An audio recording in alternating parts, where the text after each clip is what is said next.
Hi friends, welcome to my channel.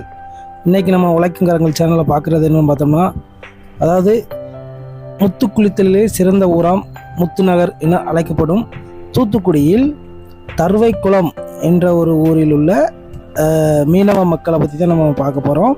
அங்கே உள்ள மீனவர் தொழில், அந்த மீன் பிடிக்கிற தொழில் தான் பார்த்துக்கிட்டு இருக்கிறோம். இதுதான் இன்றைக்கி நம்ம தூத்துக்குடியில் இருக்கிற தருவைக்குளம் அப்படிங்கிற ஊரில் உள்ள மீன் தொழிலும், அந்த மீன் பிடிக்கிற ஏரியா மற்றும் அந்த மீனக துறைமுகம், மீன் பிடிக்கும் துறைமுகம், இதை பற்றி தான் நம்ம இன்றைக்கி நம்ம உழைக்குங்கரங்கள் நிகழ்ச்சியில் நம்ம பார்த்துக்கிட்டு இருக்கிறோம். இதாங்க அந்த தருவைக்குளம் ஏரியா. இங்கே எப்படின்னா தங்கடல் மீன் அப்படிம்பாங்க. அதாவது என்னென்னா, அதாவது வலைகளை எல்லாத்தையும் ரெடி பண்ணி எடுத்துகிட்டு போய் ஒரு மாதம், அதாவது 40 நாள் நடுக்கடலில் போய் தங்கி, அந்த 40 நாளில் எவ்வளோ மீன் பிடிக்க முடியுமோ அதெல்லாம் பிடிச்சி மறுபடியும் 40 நாள் கழித்து கரைக்கு வருவாங்க.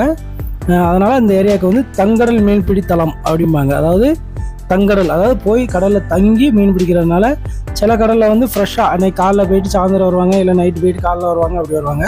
இந்த தருவைக்குளம் மீனவர்கள் எப்படின்னா தங்கடல், அதாவது பெரிய பெரிய லான்ச் வச்சுருப்பாங்க. எல்லாமே உங்களுக்கு காமிக்கிற இந்த வீடியோவில் பாருங்கள். பெரிய பெரிய லான்ச் வச்சுருப்பாங்க. அந்த லாஞ்சில் போய் கடலில் போய் நடுக்கடலில் தங்கி 40 நாள் அதுக்கு தேவையான உணவு எல்லாமே அந்த லாஞ்சில் எடுத்துகிட்டு போவாங்க. எடுத்து போய் தங்கி பிடிப்பாங்க. அப்படி பிடிக்கல இந்த மாதிரி பெரிய பெரிய மீன்கள், அதுக்கப்புறம் இதெல்லாம் பாருங்கள்.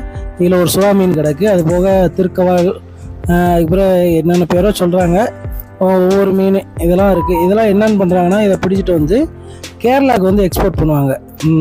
இவங்க தங்கடல் மீன் இது எப்படின்னா ஃப்ரெஷ்ஷாக இருக்காது. இந்த மீன் 40 நாளுக்குள்ளே பிடிச்சதாக இருக்கும். இது ஐஸில் போட்டு பதப்படுத்தி வச்சு கரை கொண்டு வருவாங்க. அதாவது இந்த லாஞ்சில் ஐஸ் பார் எல்லாமே வச்சு பதப்படுத்தி கரை கொண்டு இதை கேரளாவுக்கு மற்ற இடங்களுக்கு எக்ஸ்போர்ட் பண்ணுவாங்க. இவங்க செலவு அதிகமாக பண்ணுவாங்க. அதே மாதிரி அதுக்கேற்ற மாதிரி வரவு இருக்கும். இந்த மாதிரி 40 நாள் பிடிச்சிட்டு வரதுனால இங்கே பாருங்கள், இவங்களாம் தூக்கிட்டு போகிறாங்க. இதோட வெயிட்டில் எவ்வளோ இருக்குன்னு தெரியல.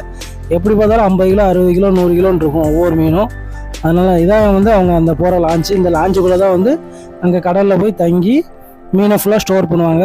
இது அவங்க வலையெல்லாம் சரி பண்ணிக்கிட்டு இருக்காங்க. அதாவது அடுத்து போகிறதுக்காண்டி இது ரெடி பண்ணிக்கிட்டு இருக்காங்க. போயிட்டு வந்தவங்க இந்த மீன்லாம் உள்ளேருந்து எடுத்து அதை அலசி இதை அவங்க வியாபாரிக்கு வண்டியில் ஏற்றிட்டு போய் இது பண்ணுவாங்க. இதான் அவங்க கடலுக்கு போகிற லான்ச்சு. இதில் தான் போவாங்க. இதில் போய் கிட்டத்தட்ட இங்கே பாருங்கள், இந்த லாஞ்சில் தான் எவ்வளோ பெரிய மீன் பாருங்கள்.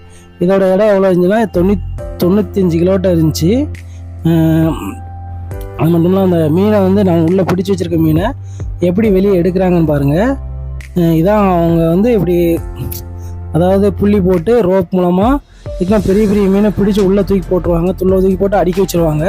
அதுக்கப்புறம் வெளியே எடுக்க முடியாது, தூக்கிலாம் தர முடியாது. அதனால் என்ன பண்ணுவாங்கன்னா, வெயிட் சரியாக இருக்கிறதுனால இந்த மாதிரி ரோப்பில் மீனை கெட்டி அதுக்கப்புறம் இதை வெளியே எடுத்து இதை கரைக்கு கொண்டு வருவாங்க. இங்கே பாருங்கள், ஒவ்வொரு மீனும் எவ்வளோ பெருசாக இருக்குது.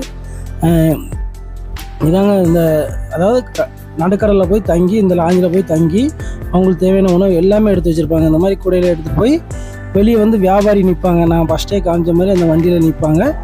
அவங்களுக்கு இதை மறுபடியும் பெட்டியில் போட்டு ஐஸ் போட்டு மறுபடியும் அவங்க எக்ஸ்போர்ட் பண்ணுவாங்க. இதை வெளிநாடுகளுக்கு மற்றும் மற்ற மாநிலங்களுக்கு எக்ஸ்போர்ட் பண்ணுற மீன் இது போகும்.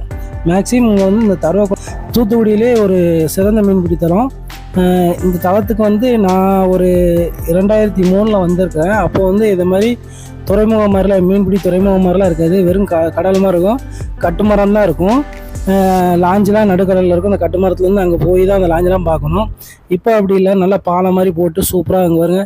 லாஞ்செலாம் அந்த கப்பல் நிப்பாட்டுற மாதிரியே நல்ல கடலுக்குள்ளே பாதி தூரத்துக்கு பாலம் போட்டு நல்லா நீட்டாக இருக்குது. உண்மைக்கும் ஒரு 20 வருஷத்துக்கு முன்னால் அந்த இடத்துக்கு வந்திருக்கேன். அதுக்கப்புறம் இப்போ தான் வந்திருக்கிறேன். எனக்கு பார்க்கவே டிஃப்ரெண்ட்டாக இருந்துச்சு. நம்ம அப்போ வந்ததுக்கு இப்போ வந்ததுக்கும் ஏரியாவே அவ்வளோ டெவலப் ஆகிட்டு, எல்லாமே லான்ச்சு தான். இவங்க அந்த இதை பிடிச்சிட்டு கரையில் விற்கிறதா இவங்களோடது. இவங்களாம் வலையை சரி பண்ணிவிட்டு மறுபடியும் அடுத்து மீன் பிடிக்க போவாங்க. அதாவது கப்பல் அது என்னப்பா லாஞ்சுமாங்களே, இதுக்குள்ளே மீனை எப்படி ஸ்டோரேஜ் பண்ணுறாங்க எல்லாமே நான் இந்த வீடியோவில் காமிச்சிருக்கிறேன். இவங்களாம் நம்மளுடைய உழைக்கும் வர்க்கம். நம்ம உழைக்குங்கரங்களில் இன்றைக்கி நம்ம பார்க்குறது தருவைக்குளம் மீனவர்களை பற்றி நம்ம பார்த்துக்கிட்டு இருக்கோம். ஒவ்வொருத்தவங்களும் இதில் அதாவது இந்த ஏரியாவுக்கு போனோடனே என்னோட தான் வீடியோ எடுக்குன்னு தெரில. அப்புறம் தான் நான் பார்த்தேன், ஒருத்தங்க மீனை சுமந்துட்டு போகிறாங்க, ஒரு இடத்துல ஏலம் நடக்குது. அதாவது உழைக்கும் கரங்கள் நிகழ்ச்சியில் வந்து உழைக்கிறவங்கள பற்றி தான் நம்ம போட்டுக்கிட்டு இருக்கிறோம். அதனால் இதில் வந்து இந்த மீனவர்களுடைய இதை பற்றி தான் போட்டுக்கிட்டு இருக்கோம். இது வந்து கொஞ்சம் வீடியோலாம் ஓடுது, ஸ்பீடாக போட்டிருக்கேன். இங்கே பாருங்கள், இதான் அந்த மீனை வந்து உள்ளே ஸ்டோரேஜ் பண்ணி வச்சுருப்பாங்க. பிடிச்சி அந்த 40 நாள் எவ்வளோ காலம் உள்ளே ஸ்டோரேஜ் பண்ணி வச்சுருக்காங்க. இதை ஃபுல்லாக தான் இப்போ கரைக்கு வந்து வெளியே எடுத்து அவங்க எக்ஸ்போர்ட் பண்ணுறதுக்கு அனுப்புவாங்க. இதுதான் அவங்களோட தொழில். இதில் வந்து மீன் பிடிக்கிறது மட்டும் இல்லை, மீனை வெளியே எடுக்கிறது, அதை சுமந்து கொண்டு போடுறது, வியாபாரிகள், இதில் ஏகப்பட்ட மீனவ தொழிலில் வந்து ஏகப்பட்ட தொழில் இருக்குது. மீன் பிடிக்கிறதுனா சும்மா வலையை வீசினாங்க பிடிச்சாங்க அப்படிம்பாங்க. ஆனால் அதெல்லாம் இதில் கிடையாது. அதுவும் இருக்குது, வலையை வீசி பிடிக்கிறாங்க. இருந்தாலும் அதுக்கப்புறம் எவ்வளவு வேலை இருக்குங்கிறத நான் இந்த வீடியோவில் வந்து காமிச்சிருக்கேன். பாருங்கள். என்னோடய சேனலில் வந்து உங்களுக்கு பிடிச்சிருந்தா லைக் பண்ணுங்கள், ஷேர் பண்ணுங்கள், மறக்காமல் கமெண்ட் பண்ணுங்கள், சப்போர்ட் பண்ணுங்கள் என்னோடய சேனலுக்கும். இதில் இன்னொன்று என்னென்னா, வருகிற மே 1 உழைப்பாளி தினம். இதில் வந்து என்னோடய வீடியோவுக்கு கமெண்ட் பண்ணி லைக் பண்ணுறவங்களுக்கு வந்து ஒரு கிவ்அவே பண்ணலான்னு இருக்கேன். அந்த கிவ்அவே என்னங்கிறது சஸ்பென்ஸு.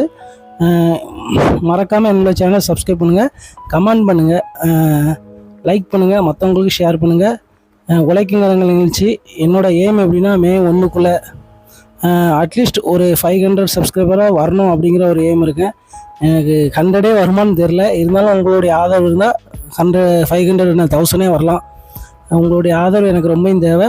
மறக்காமல் என்னோடய சேனலை சப்ஸ்கிரைப் பண்ணுங்கள், லைக் பண்ணுங்கள். என்னோடய சேனலை பார்க்குறவங்க நிறைய வியூஸ் போனாலுமே நிறைய பேர் வந்து சேனலை சப்ஸ்கிரைப் பண்ண மாட்டேங்கிங்க. மறக்காமல் இந்த வீடியோ பார்க்குறவங்க எல்லாருமே என்னோடய சேனலை சப்ஸ்கிரைப் பண்ணுங்கள், மறக்காமல் பாருங்கள். உங்களுடைய ஆதரவு இருந்தால் தான் இதே மாதிரி இன்னும் பல தொழில்கள், பல இடங்களுக்கு சென்று நான் வீடியோ எடுத்து போடுறதுக்கு எனக்கு ஒரு இன்ட்ரெஸ்ட் வரும். மறக்காமல் என்னோடய சேனலை சப்ஸ்கிரைப் பண்ணுங்கள். பார்க்குற ஒவ்வொருத்தரும் சும்மா வியூஸ்ன்னு இது பண்ணிடுறாங்க. நீங்கள் எல்லாருமே ஒரு உழைக்கிற வர்க்கம் தான். நான் வந்து ஒவ்வொரு உழைக்கும் வர்க்கங்களையும் பற்றி தான் நான் போட்டுக்கிட்டு இருக்கிறேன். அதாவது என்ன தொழில் எடுத்து பண்ணுறோங்கிறது முக்கியம் இல்லை, அந்த தொழிலை எவ்வளோ நேர்மையாக எப்படி பண்ணுறோங்கிறது தான் முக்கியம். களவும் கற்றுமர அப்படிங்கிறது தான் வந்து ஒரு இது. ஆனால் அதுக்குன்னு நான் களவு செய்ய சொல்லலை. கஷ்டப்பட்டு வேலை பார்க்குறது, நம்ம எவ்வளோக்குள்ளே கஷ்டப்படுறோம், இந்த கஷ்டம்லாம் எதுக்கு அப்படின்னு பார்த்தோம்னா, நம்மளுடைய குடும்பமும் நம்மளுடைய பிள்ளைகள் நம்மளுடைய சந்தோஷத்துக்காக தான் நம்ம வேலை பார்க்குறோம். மறக்காமல் சப்ஸ்கிரைப் பண்ணுங்கள், லைக் பண்ணுங்கள். இதான் நம்மளுடைய சேனல் லோகோ. சப்ஸ்கிரைப் பண்ணுங்கள். நன்றி, வணக்கம்.